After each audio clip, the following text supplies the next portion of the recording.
Are you seriously still holding on to that grudge? Forgiveness isn't about the person who wronged you. It is about freeing yourself from the toxic cycle of resentment. Here's how to let go and live love. Hi there everyone, and welcome to another episode of Miss Chrissy Chronicles, where you learn to love you. In this video, we will be helping each other over this mountain of forgiveness as part of our book breakdown titled You Are Badass: How to Stop Doubting Your Greatness and Start Living an Awesome Life by Jen Sincero.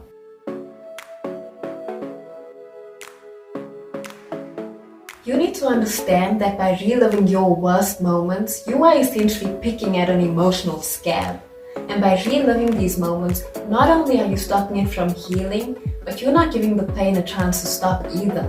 And the same goes for trying to heal at the hands of the same person who hurt you. Tugging around all that guilt, shame, self-loathing and resentment is a clear indication that your big snooze is running the show. The moment you decide to forgive and let your negative feelings melt away, that is when you will truly be on the road to freedom.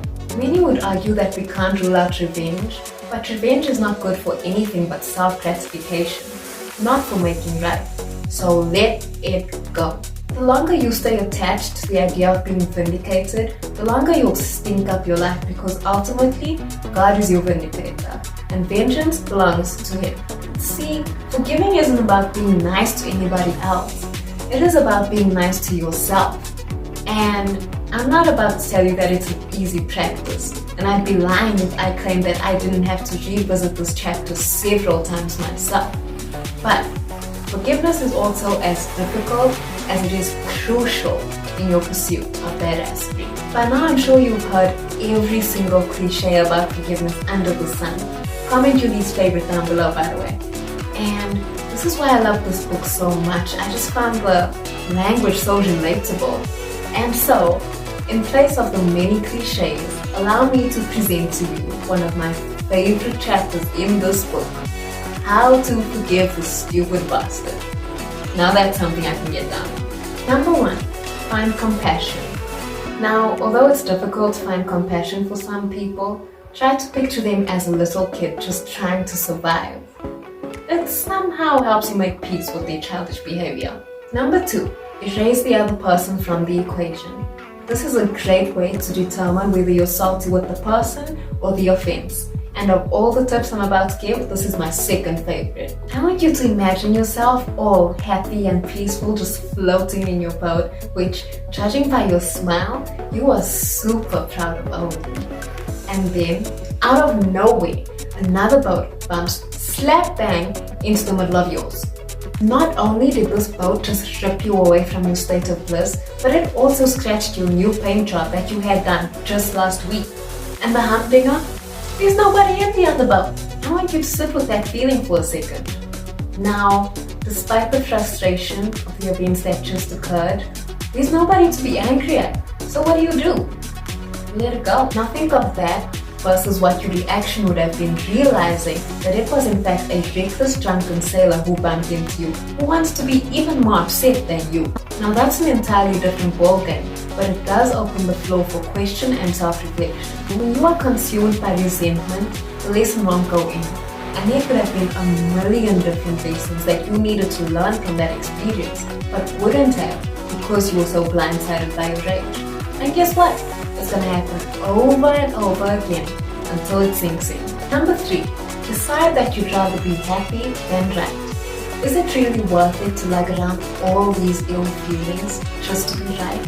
If what it truly takes for you to be happy and to live your life fully is to let the bastard think they were right, then so be it.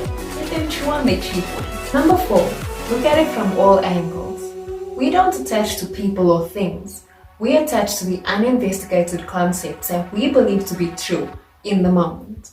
Byron Katie. And just to take that a step further, I want to remind you that you can't read the label on the jar while you're in the jar. Number 5, have a total temper tantrum. Go somewhere far away from everyone and everything, alone, of course, and scream. Get angry. Flip the bird as long as you need to, and then let it go. Get it all out of your system and ready yourself to return to being your best self. Number 6. Remember that you won't even remember this. Or shouldn't, rather. Think about someone who really upset you years ago, to the point where you wanted to pull out your own hair and theirs. Can they still get you worked up to that point of anger now, with all the work you've done on yourself? So why make a huge fuss about something you're just going to forget about? The now is for all things good, and it has no place for ill feelings. Number 7, forget about it.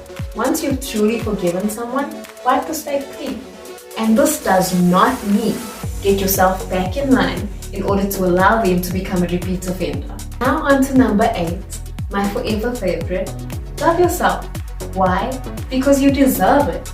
Period. And that brings us to the end of another video. Thank you so much for watching, and let me know which strategy worked best for you. Please be sure to drop a like and subscribe for more self-love content. I upload twice a week, so turn on your post notifications so you don't miss that. I absolutely love having full circle moments with you when you reach out to tell me your wins and spread your positivity back to me.